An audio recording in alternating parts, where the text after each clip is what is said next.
নমস্কার বন্ধুরা, আপনাদের সকলকেই স্বাগত জানাচ্ছি আমাদের ফেসবুক পেজে। বন্ধুরা, এই মুহূর্তে বাংলার যুবসাথী প্রকল্পের পরিবর্তে আপনারা পাচ্ছেন যুবশক্তি প্রকল্প। আর এই যুবশক্তি প্রকল্পে এবার থেকে ১,৫০০ টাকা নয়, মোটে আপনারা ৩,০০০ টাকা পেতে চলেছেন। হ্যাঁ বন্ধুরা, আজকের বড় আপডেট, যুবকদের জন্য রাজ্যে পুরনো যুবসাথী প্রকল্পের পরিবর্তে নতুন যুবশক্তি প্রকল্প নিয়ে জোর আলোচনা শুরু হয়েছে। জানা যাচ্ছে, নতুন এই প্রকল্পের মাধ্যমে বেকার যুবকদের আরও বেশি আর্থিক সহায়তা দেওয়ার পরিকল্পনা নেওয়া হয়েছে।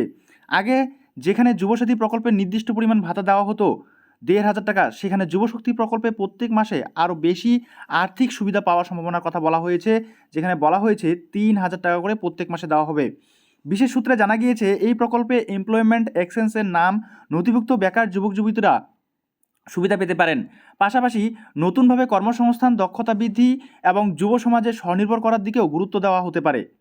তবে এখনও পর্যন্ত সরকারিভাবে সম্পূর্ণ গাইডলাইন প্রকাশ করা হয়নি, তাই কোনো তথ্য বিশ্বাস করার আগে অবশ্যই সরকারি ঘোষণা ও অফিসিয়াল আপডেট দেখে নেবেন। তো বন্ধুরা, এই ছিল আপাততভাবে আজকের গুরুত্বপূর্ণ আপডেট। তো দেখা হচ্ছে পরবর্তী নেক্সট ভিডিওতে নেক্সট টপিক নিয়ে। ততক্ষণ পর্যন্ত সুস্থ থাকবেন, ভালো থাকবেন। এই ভিডিওগুলো দেখার জন্য আপনাদের প্রত্যেককেই অসংখ্য অসংখ্য ধন্যবাদ।